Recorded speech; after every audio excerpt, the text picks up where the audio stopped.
What's going on, guys? It's Xander from Yard Garage Studies. Today we're gonna fix another problem and a pretty common issue with the 2006 to 2009 Rabbits or Jettas with the 2.5 liter 5-cylinder. So right here, I don't know if you know, but this is a fuel pump. Okay, this is the fuel sender, the thing that shows your car and your dash how much fuel is inside. And this also has the fuel pressure regulator. These are the fuel connector lines. It has the fuel sock or the fuel filter, and it collects all like the fuel in here. It also has a one-way check valve, and I think on my car that the one-way check valve or the fuel pressure regulator are broken because one, on startup, it takes about 5 to 10 seconds for my car to start up, meaning that there's not enough pressure going to the injectors. Or my fuel filter is clogged, but I've already changed that before. So this is a used fuel filter from a 2006 Jetta, but it only had 205 kilometers, so I think it should be okay. Everything looks intact, just a little bit dirty on top, but not really that bad. So I'll show you over here what's going on wrong with my car. Okay, so if you look over here, we're neutral. I have the car on with the key on, not engine on yet. Fuel gauge doesn't work, and I'm gonna attempt to start my car. What I usually do is I have to prime the fuel pump it, and hear it in the back pumping, making sure I have pressure. But if I don't pump it, see how long that takes? Too long. So today we are gonna change it. So first things first, let's remove my key. We're gonna go in the back here. I already have the seats propped up with my backpack. Come over here. There is a latch here that you need to kind of push on the seat. Otherwise, the seats just pull up. But there is a small latch that you need to kind of push the seat in and then lift it up, because it kind of locks it. Just have it propped up with my backpack. And if you come on this side, sorry about the mess. This is the fuel pump cover right here. It just pops off. You can use a screwdriver, or I just use my fingers, but it just pops off. Come over here, just pops off here. And then there is a connector right here. There is a red tab. If you come a little bit closer on the connector, we're gonna pull the red tab and pull the connector at the same time. Should just come off like that. And there are two fuel lines, but we'll take a break just there. So there are two ways to empty all the fuel pressure, because we don't want to open the fuel pump and the fuel tank and fuel just spray all over our face, especially if we have a full tank of gas. So there is three ways. You can either remove the fuel pump fuse right here and one of the fuel pump relays. Unfortunately, on this car, there is no fuel pump relay. Tried looking at the manual and online forums. Apparently, there's just a fuse and the relay is connected to the fuel pump. But since we already disconnected the connector, what we're gonna do now is we're gonna crank the car about 2 to 3 times, just to make sure all that fuel pressure is gone. So I'm gonna clutch in, put the key in, and just crank the car.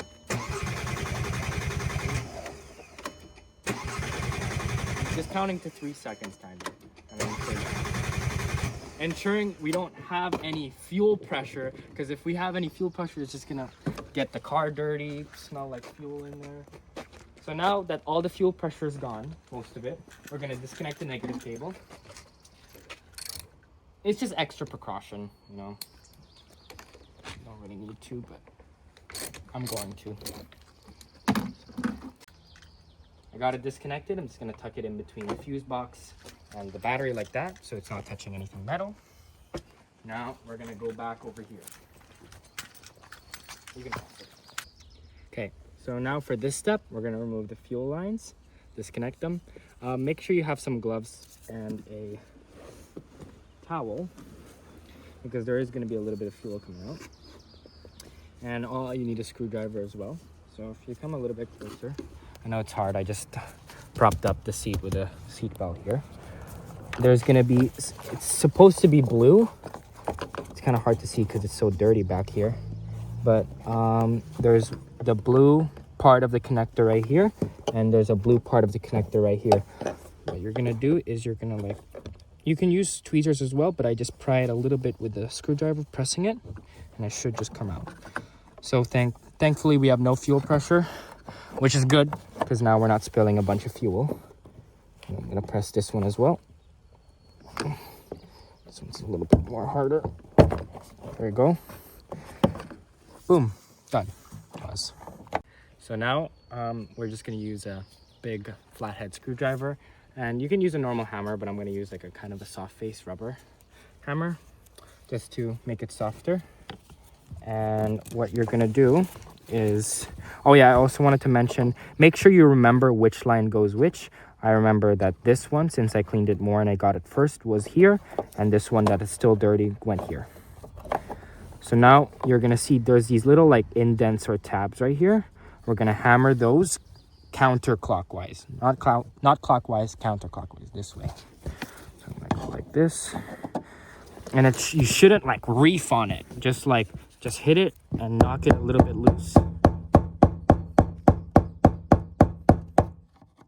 It's gonna take. You can pause it.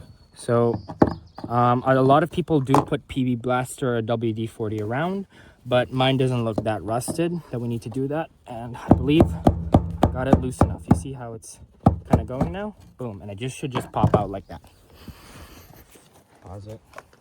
So now that the fuel pump has popped out, we're just gonna move these fuel lines out the way a little bit, remove this metal piece, save that for later unless you have a new one, and then the fuel pump should just come out. It does have a little bit of fuel in there, so I'm gonna try and dump it out as best as I can.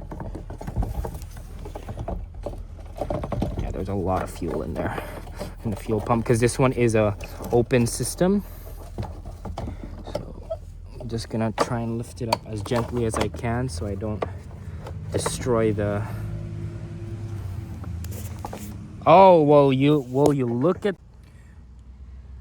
Well, would you look at that? Our fuel sender, the reason why our thing wasn't working is because our fuel sender's broken. See? It's just hanging out. Hanging out and about. See? It's not even properly connected. This looks like an aftermarket fuel filter. I mean fuel pump, sorry. And you see it just broke off. The connector goes like right there, but it broke off. So it doesn't look like a very solid one. So we still have a lot of fuel in there. So I'm gonna do my best to try and put that back in because, you know, fuel prices are expensive.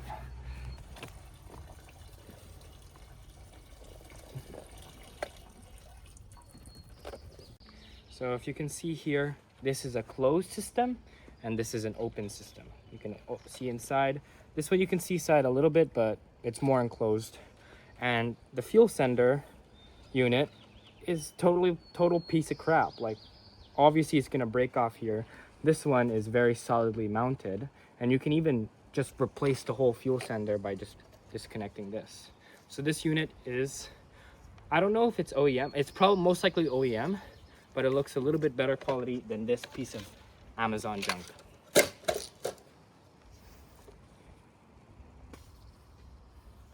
Are you recording? So I'm just gonna kind of wipe this because I got it dirty. And if you are gonna get a used one like me, make sure you find, when you go to the junkyard, you look and find one that's low mileage and a little bit newer. Like you can even get a fuel pump from 2010 and above, the second generation of the 2.5, and it should work, and that's even better. But I couldn't find one, but I found one low kilometers, no rust in the tank and everything. And it's not that hard to check. You just pop one of these off and see. Never get one that has a rusty tank because the fuel pump's not gonna be good. And then let's just clean the tops up here. And just shake it. Yeah, you can end it. Okay, so now I didn't clean it that much. Realistically, you don't need to clean it very much because there is a fuel filter in here anyway. But I just ensured that the connector up here is clean and that the these are cleaned up as well, because it needs to hold the seal, or else you're going to be leaking fuel pressure. And we are going to insert it the exact way how our other one was. So put the fuel sender first, like that. And we're just going to kind of drop it. And we want to make sure that it also seals the thing in there. Pause it. We're going to drop it in there, making sure that our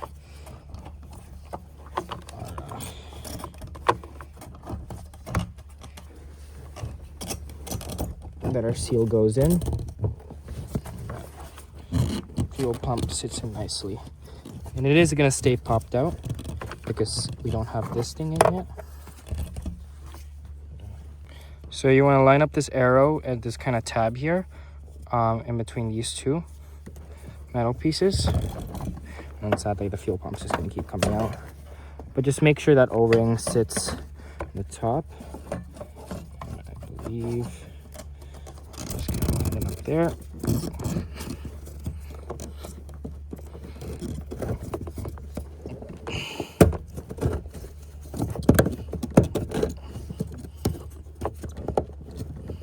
Oh shit. Give me a second. So what I did is I pushed this down. Oh, there's my finger.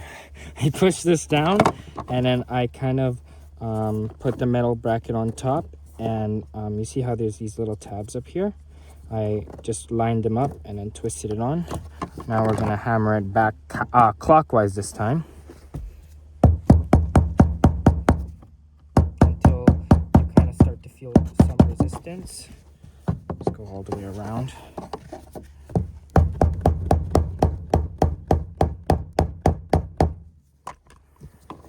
So I think that should be okay. It doesn't need to be like fucking wrenched on there, but I would say pretty strong. But I'm gonna give it a few more hits, trying to line up that arrow with the tab arrow on the fuel pump.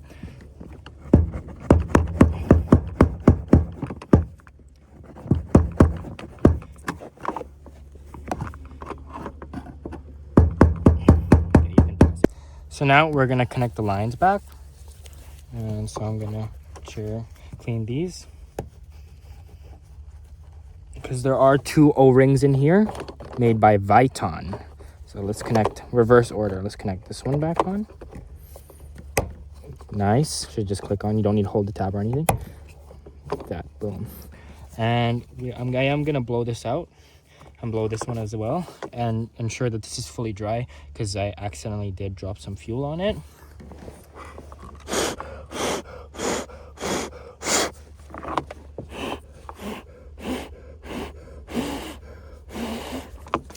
Okay, sorry, blowing that out. And the red tab is going to be facing that way, down, not towards this.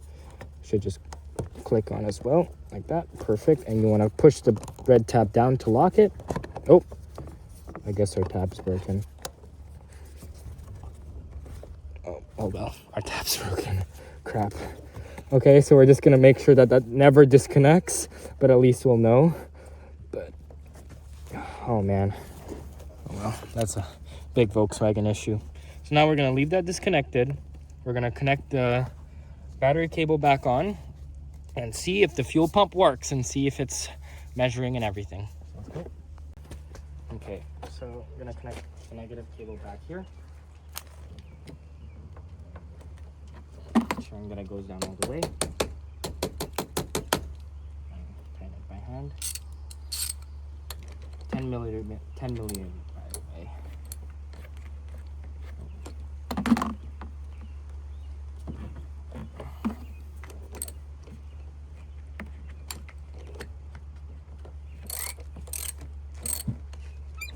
Okay, that's good. Let's go back here. We're gonna go in here, key on. Oh, I got my gauge working again. No fuel light, half a tank. And I'm gonna go watch over here at the same time, holding the clutch and cranking it, making sure that that my seals on the lines are still working.